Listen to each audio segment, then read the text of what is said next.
ధర్మస్థల కేసులో సంచలన అంశాలు వెలుగు చూస్తున్నాయి. ఇప్పటికే 2 అస్థిపంజరాలు దొరికాయి. ఇంకా 10ల సంఖ్యలో అస్థిపంజరాలు దొరికే అవకాశం కనిపిస్తోంది. అయితే దొరికిన అస్థిపంజరాలకు సంబంధించి ఫోరెన్సిక్ నిపుణులు ప్రస్తుతం వాటిని నిగ్గు తేల్చే పనిలో ఉన్నారు. అవి పురుషులవా మహిళలవా అనే అంశానికి సంబంధించి ప్రస్తుతం సాంకేతికంగా నిర్ధారించే అవకాశం కనిపిస్తుంది. శాస్త్రీయ నిరూపణ చేయబోయే అవకాశం కనిపిస్తుంది. ఇక ధర్మస్థల వ్యవహారానికి సంబంధించి ప్రస్తుతానికైతే స్పాట్ నెంబర్ 6 దగ్గర ఈ ఎముకలు లభించడంతో సర్వత్రా ఉత్కంఠ నెలకొంది. ఇవాళ మళ్ళీ తవ్వకాలు ప్రారంభం కాబోతున్నాయి స్పాట్ నెంబర్ 7 దగ్గర. ఇక ఇప్పటికే లభించిన ఎముకలకు సంబంధించి ఫోరెన్సిక్ ల్యాబ్కు తరలించారు అధికారులు. అవి ఎన్నేళ్ల క్రితం చనిపోయి ఉండొచ్చు లేదా మృతదేహాలను ఎన్నేళ్ల క్రితం పూడ్చిపెట్టి ఉండొచ్చు అనే కోణంలో ప్రస్తుతం ఫోరెన్సిక్ నిపుణులు పరిశోధన చేస్తున్నారు. మృతదేహం లభ్యమైన సమయంలో ఆ డెడ్ బాడీలపై బట్టలు ఉన్నాయా లేక ఎలా ఉన్నాయనే ప్రశ్నలు తలెత్తున్నాయి. ఒకవేళ శరీరంపై బట్టలు ఉండుంటే కనుక వాటిని పూడ్చేటప్పుడు ఏం చేశావని ప్రశ్నించే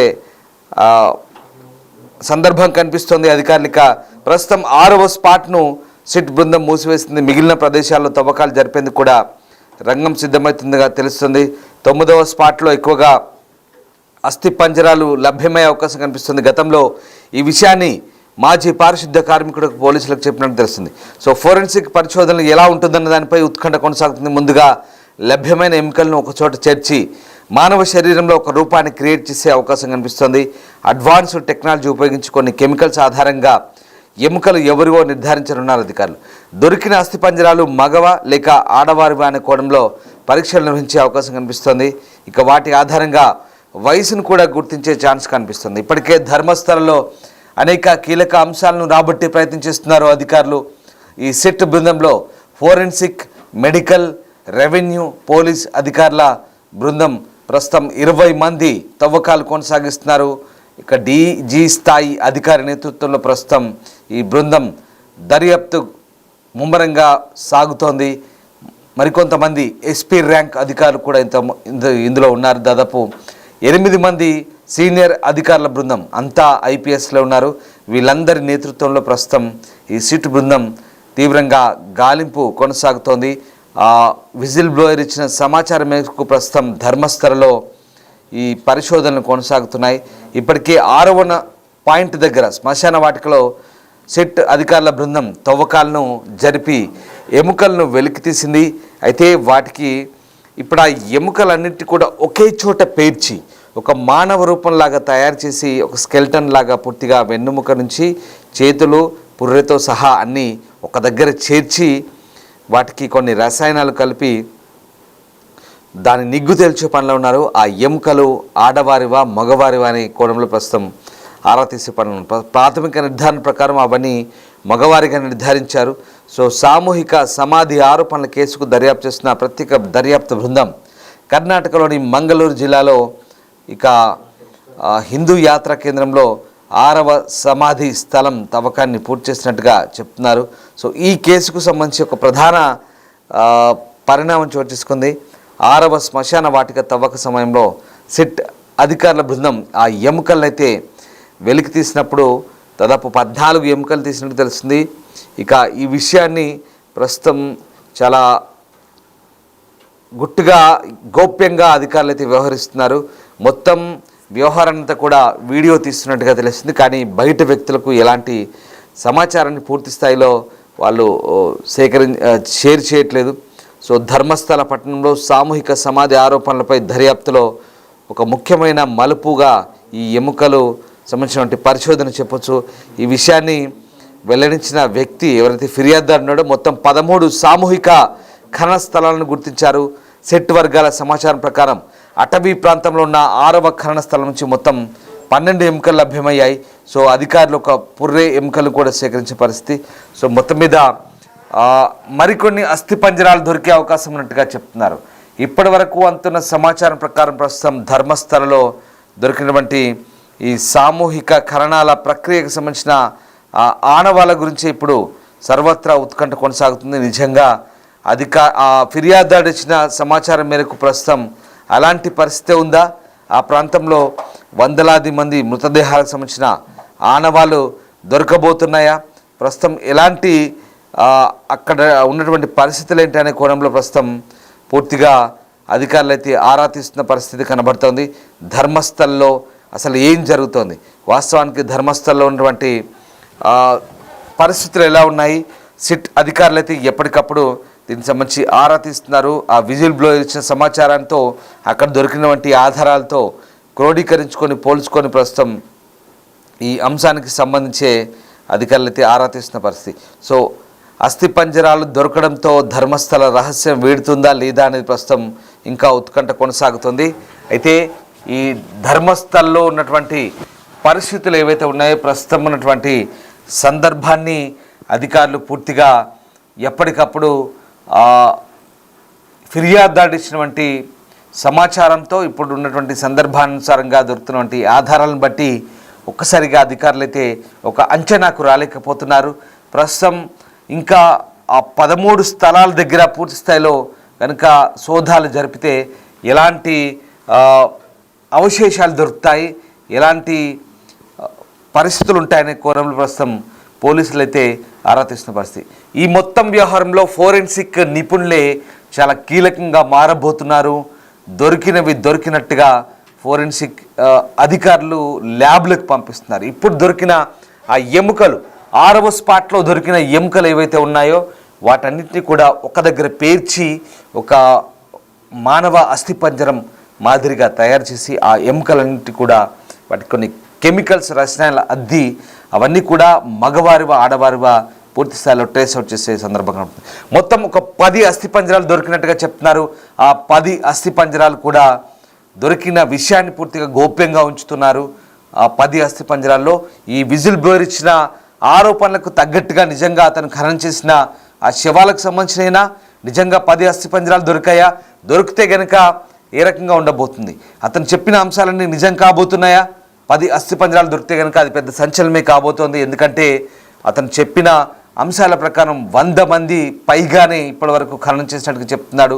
95 నుంచి 2014 వరకు తాను అయిష్టంగానే పని చేశానని, చాలా ఇబ్బంది పడుతూ ఆ శవాలను ఖననం చేశానని, అందులో తన కుటుంబానికి అంటే దగ్గరి వ్యక్తులకు సంబంధించినటువంటి ఖననం కూడా జరిగిందన్నట్టుగా చెప్తున్నాడు. దీంతో మనస్తాపం చెంది తాను అక్కడి నుంచి వెళ్ళిపోయిన తర్వాత ఆ పాప భీతితో భయపడి పశ్చాత్తాపంతో వచ్చి ఇప్పుడు అంశాలను బయటపెడుతున్నానని ఆ వ్యక్తి చెప్తున్న విషయాలను కూడా వాస్తవాలైన అసలేంటి, నిజంగా ప్రస్తుతం మనకు అందుతున్న సమాచారం ప్రకారం నిన్న 6 పాయింట్ దగ్గర దొరికిన ఎముకలే కాకుండా ఇవాళ మళ్ళీ తవ్వకాలు మొదలు పెడుతున్నారు, మరికొద్దిసేపట్లో మొదలు కాబోతున్నాయి. అయితే ఇప్పటి వరకు 1 కాదు దాదాపు 10 అస్థిపంజరాలు దొరికినట్టుగా చెప్తున్నారు.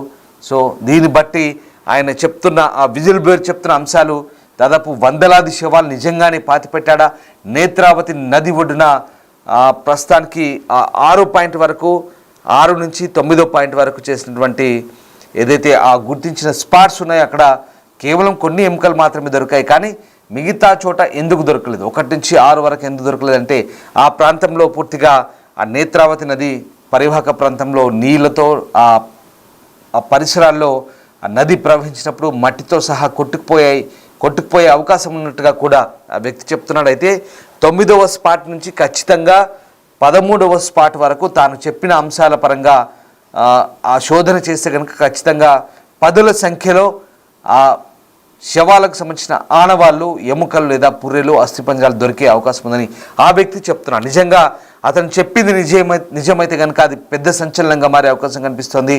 ఇన్నాళ్ల పాటు దాగి ఉన్న ఆ రహస్యం, దశాబ్దాల కాలంగా అతను చేసిన ఆ ఖననాల, సామూహిక సమాధుల అంశం, రహస్యం ఇప్పుడు గుట్టు వీడే అవకాశం కనిపిస్తుంది. ఎందుకంటే ఇది చాలా దిగ్భ్రాంతికరమైన అంశం, దేశవ్యాప్తంగా చాలా సంచలనం రేపిన అంశం. ఇప్పుడు ఆ వ్యక్తి చేసిన ఆరోపణలు మామూలువి కాదు, అవన్నీ కూడా దేశవ్యాప్తంగా ఒక సంచలనంగా మారిన అంశాలు. అందుకోసమే ప్రత్యేక దర్యాప్తు బృందం ఏర్పాటు చేసిన నేపథ్యంలో ఇప్పుడు ఆ అధికారులంతా కూడా తీవ్రంగా శ్రమిస్తున్నారు. వర్షం పడుతున్నా, ప్రతికూల పరిస్థితులున్నా ఆ ప్రాంతానికి వెళ్ళి అడవిలోకి చొచ్చుకొని వెళ్ళి అక్కడ సోదాలు చేస్తున్న పరిస్థితి. నిజంగా ఇక్కడ అధికారులు చేసిన సోదాలు సఫలీకృతమవుతున్నాయా, అసలు ఆ అస్థిపంజరాలు దొరుకుతున్నాయా, దొరికితే కనుక అస్థిపంజరాల ద్వారా ఈ రహస్యం వీడే అవకాశం ఉందో, దీనికి సంబంధించిన పోల్ పెట్టాం. మీరేమనుకుంటున్నారు, మీ అభిప్రాయాలను కూడా కామెంట్ రూపంలో తెలియజేయండి. అస్థిపంజరాలు దొరకడంతో ధర్మస్థల రహస్యం వీడుతుందా అంటే దాదాపు 69% ఎస్ అని చెప్తున్నారు. దాదాపు 31% నో అని చెప్తున్నారు. సో నిజంగా ఆ ధర్మస్థల్లో రహస్యం వీడే అవకాశం కనిపిస్తుందా? ఇవాళ 5వ రోజు వరుసగా ఈ గాలింపు శోధింపు జరిగే అవకాశం కనిపిస్తుంది. ఎక్కడ అధికారులు పట్టు విడవడం లేదు. వర్షం పడుతున్న ప్రతికూల పరిస్థితులు ఉన్న ప్రస్తుతం అక్కడ శోధించే పరిస్థితులు అయితే ఇంకా జరుగుతున్నాయి. కంటిన్యూగా కొనసాగుతున్న పరిస్థితి కనబడుతుంది. ధర్మస్థల్లో కొనసాగుతున్న ఈ వ్యవహారానికి సంబంధించి ప్రస్తుతం దేశవ్యాప్తంగా ఒక ఆసక్తి అయితే నెలకొంది. ఇక ఫిర్యాదుదారు ఇచ్చిన అంశాల ఆధారంగా, సూచనల ఆధారంగా, సాక్ష్యం ఆధారంగా ప్రస్తుతం 13 సామూహిక కన్నస్థలాలను అయితే అధికారులు గుర్తించారు.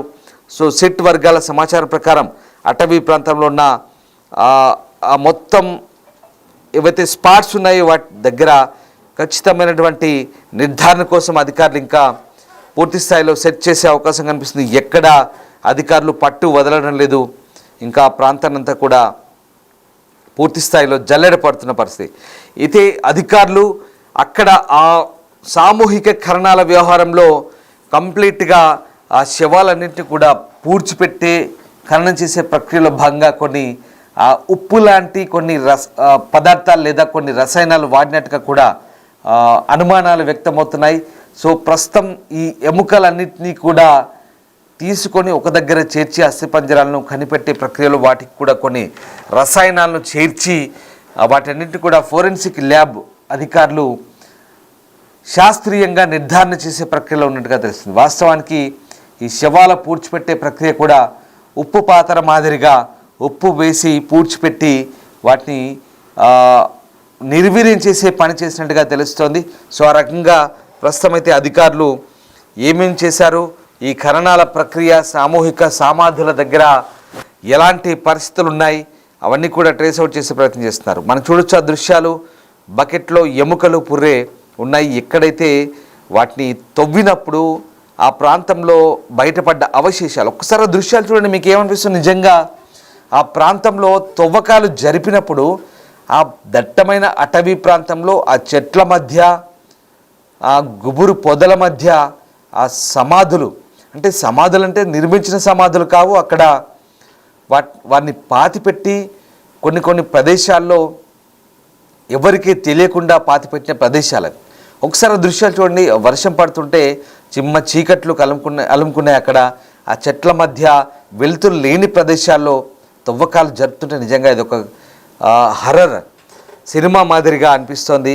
అక్కడ జరుపుతున్న ఆ తవ్వకాల దృశ్యాలు చూస్తే కూడా చాలా భయానకంగా పరిస్థితులు మనకు అద్దం పడుతున్నాయి. నిజంగా అధికారులు ఈ అంశంలో ఎంతవరకు ఆ పరిశోధన చేసి సక్సెస్ అవుతారు, ఎంతవరకు వీటిలో సఫలీకృతం అవుతారని మాత్రం చూడాల్సిన పరిస్థితి. ప్రస్తుతం రెవెన్యూ అధికారులు, ఫోరెన్సిక్ నిపుణుల బృందం అయితే ఆ ప్రాంతానంతా కూడా జల్లెడ పడుతున్నాయి. దొరికినట్టుగా ఆనవాళ్ళు ఏవైతే ఉన్నాయో వాటన్నిటి కూడా ప్రస్తుతం అధికారుల బృందం ఫోరెన్సిక్ ల్యాబ్కు పంపి ఎప్పటికప్పుడు ట్రేస్ అవుట్ అయితే చేస్తున్నారు. సో తవ్వకం పనులు చేపట్టడానికి ఆ కార్మికులంతా కూడా అక్కడే భోజనాలు చేస్తూ అక్కడే ఆ ప్రాంతంలోనే రాత్రి వరకు కూడా తవ్వకాలు కొనసాగిస్తూ శ్రమిస్తున్న సందర్భం అయితే మనకు కనబడుతుంది. సో విజిల్ బ్లోయర్ చెప్పిన అంశాలు, ఆ ఖననం చేసిన ప్రాంతాల్లో దొరికిన అవశేషాలు ఇవన్నీ కూడా సరిచూసుకుంటున్నారు. ఆ రకంగా ప్రస్తుతం తవ్వకాలు అయితే కొనసాగుతున్నాయి. జూలై 11న ధర్మస్థల గ్రామంలో అత్యాచారం, హత్యకు గురైన అనేక మంది మహిళలకు సంబంధించి బాలికలకు సంబంధించిన మృతదేహాలను బలవంతంగా ఖననం చేశానంటూ గుర్తు తెలియని వ్యక్తి ఇచ్చిన ఫిర్యాదు ఆధారంగా మంగళూరు జిల్లాలోని కోర్టు ముందు హాజరై తన వాంగ్మూలాన్ని అయితే నమోదు చేశాడు. ఇప్పుడు అతని సమక్షంలోనే ఈ మృతదేహాల వెలికితీత జరుగుతుంది. ప్రస్తుతం మహిళల శరీరాలపై లైంగిక వేధింపుల సంకేతాలు స్పష్టంగా కనిపించాయంటూ అప్పుడు ఆయన చెప్పిన అంశాలను బట్టి ప్రస్తుతం ఇప్పుడు ఆ దర్యాప్తు అయితే సాగుతుంది. అయితే వారు బట్టలు లేదా లోదుస్తులు లేకుండా కనిపించారు, హింసాత్మక లైంగిక చర్యలకు సూచించే గాయాలు వారిపై ఉన్నాయంటూ ఆయన చేసిన ఆరోపణలు ఏవైతే ఉన్నాయో వాటిని నిర్ధారించుకునేందుకు ఇప్పుడు అధికారులు తీవ్రంగా శ్రమించాల్సిన పరిస్థితి. ఎందుకంటే అనేక మంది మహిళలు, బాలికలు, నిరాశ్రయులైన పురుషులు పాల్గొన్న ఈ దిగ్భ్రాంతికరమైన ధర్మస్థల హత్యలపై సుప్రీంకోర్టు లేదా హైకోర్టు పర్యవేక్షణలో సిట్ దర్యాప్తు జరపాలని సుప్రీంకోర్టు రిటైర్డ్ న్యాయవాదులు అలాగే సామాజిక కార్యకర్తలు డిమాండ్ చేస్తున్న నేపథ్యంలో ఈ పరిణామం పెద్ద వివాదానికైతే దారితీసింది. ప్రస్తుతం ఈ అంశానికి సంబంధించే అనేక ట్విస్టులు చోటు చేసుకుంటున్నాయి. నిజంగా సిట్ అధికారుల దర్యాప్తులో ప్రస్తుతం ఏ అంశాలు తేలబోతున్నాయని మాత్రం ఆసక్తికరంగా మారుతుంది. సో ప్రస్తుతానికైతే ఈ మృతదేహాలకు సంబంధించి అప్పుడు బట్టలు ఉన్నాయా లేక ఆ సందర్భంలో ఎలా ఉండే, అంటే అతను ఖననం చేసినప్పుడు ఎలాంటి పరిస్థితులు ఉండే, ఇవన్నీ కూడా ప్రస్తుతం మరొకసారి క్రాస్ చెక్ చేసుకుంటున్నారు సిట్ అధికారుల బృందం. ఆ వ్యక్తితో, ఫిర్యాదుదారుడితో మాట్లాడుతున్నారు. ఎప్పటికప్పుడు అధికారుల బృందం, సిట్ అధికారుల బృందం దర్యాప్తు చేస్తున్న క్రమంలో ఒకసారిగా అడవిలోకి వెళ్తున్నారు. స్వయంగా డీజీ స్థాయి అధికారి అడవిలోకి వెళ్ళి పరిశోధన చేస్తున్నాడు. దొరికిన ఆధారాలను, అంశాలను ఫోరెన్సిక్ ల్యాబ్కు పంపి ఆ రిపోర్ట్లు వచ్చిన తర్వాత మళ్ళీ బెల్తంగడి ఆఫీస్కి వచ్చి మంగళూరులో కూడా ఒక సిట్ కార్యాలయాన్ని ఏర్పాటు చేశారు, ఒక హెల్ప్ లైన్ ఏర్పాటు చేశారు. ఏవైనా ఫిర్యాదులు ఉంటే చెప్పమంటున్నారు. ఇతర రాష్ట్రాల వాళ్ళు కూడా చెప్పొచ్చు, అక్కడ కర్ణాటక వాళ్ళు కూడా చెప్పొచ్చు. వాటన్నింటినీ క్రోడీకరించి ఎప్పటికప్పుడు అనాలిసిస్ చేస్తున్నారు అధికారులంతా కూడా. ఎప్పటికప్పుడు ఆ విశ్లేషణ చేసి గంటల తరబడి, నిజంగా ఐపీఎస్ అధికారులంతా కూడా గంటల తరబడి ఆ బృందం ఎప్పటికప్పుడు ఆ అంశాలన్నీ కూడా క్రోడీకరించి జరిగిందేంటి, చెప్తున్న ఆరోపణలకు, చేస్తున్న ఆరోపణలకు, దొరుకుతున్న ఆధారాలకు పోల్చుకుంటూ వాస్తవాలేంటని పూర్తి స్థాయిలో అధికారులంతా కూడా ఆ అంశాలని శోధించే పనిలో ఉన్నారు. నిజంగా చాలా సీరియస్ వ్యవహారం. దేశవ్యాప్తంగా దిగ్భ్రాంతి గొల్పిన ఈ అంశానికి సంబంధించి ప్రస్తుతం ఎలాంటి అంశాలు బయటపడబోతున్నాయి అనేది మాత్రం ఆసక్తికరంగా మారుతుంది. సో మొత్తం మీద మరి మీరేమనుకుంటున్నారు? ధర్మస్థల రహస్యం ఛేదించబడుతుందా? నిజంగా ఈ అంశాలన్నీ కూడా బయటకు వస్తాయా? ఆ విజిల్ బ్లోయర్ చేసిన ఆరోపణలు, వాటికి సంబంధించిన ఆధారాలు దొరకబోతున్నాయా? ఏం జరగబోతుంది? మీరేమనుకుంటున్నారు? కామెంట్ చేయండి.